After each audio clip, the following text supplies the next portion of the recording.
Welcome back সবাইকে। সবাই কেমন আছো? বহু দিন পর একটা নতুন ভিডিও নিয়ে চলে এলাম। তো দিনটা ছিল সানডে 16 তারিখ। একটু বেরিয়ে পড়েছিলাম রাইড আর ব্রেকফাস্টের বাহানায়। সকালবেলা সুন্দর একটু সূর্যোদয় দেখে মনটা বেশ ভালো হয়ে গেছিল। প্রায় অনেক দিন পর এত সুন্দর একটা সূর্যোদয় দেখলাম।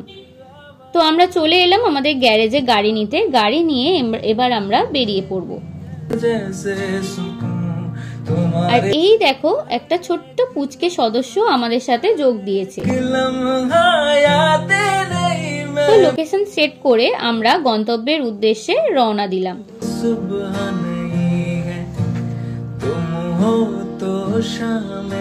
তো অনেকটা রাস্তা পায়ে আমরা মজা করতে করতে গল্প করতে করতে আমরা চলে যাচ্ছিলাম।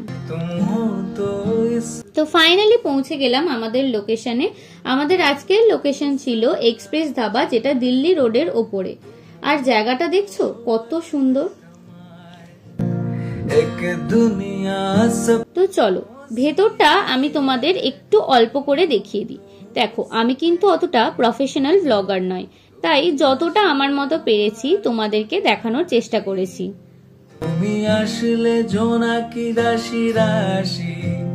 তো এই যে এখানে একটা সেলফি জোন ছিল, যেখানে একটা স্কুটার রাখা ছিল। এখানে তোমরা ফটো ভিডিও বানাতে পারো।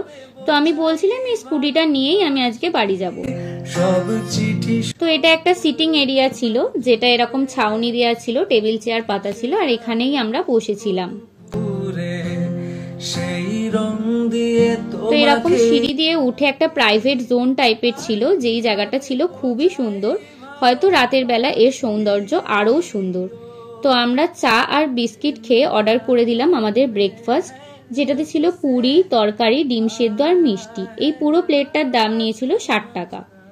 সকাল সকাল লুচি খেতে অতটা ভালো না লাগলেও ওই আর কি, নেই মামার চেয়ে কানা মামা অনেক ভালো, তাই অগত্যা একটু লুচি খেয়ে নিলাম।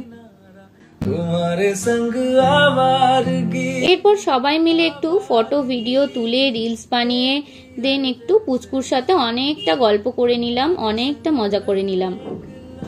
ওর সাথে গল্প করতে করতে মজা করতে করতে আমার দিনটা কেটে গেল। আমাদের ব্রেকফাস্ট ডান। এবার আমরা এখন বাজে হচ্ছে 10:28। আমরা এসেছিলাম কটায়? 9টায়। ওই 9টায় এসছি, 10টা 10:30 এবার বাড়ি চলে যাচ্ছি। চলো টাটা বাই। তো এরকম সুন্দর একটা রবিবার কাটিয়ে আমরা চলে গেলাম বাড়ি। তোমাদের ভিডিওটা কেমন লাগলো অবশ্যই আমাকে জানিও।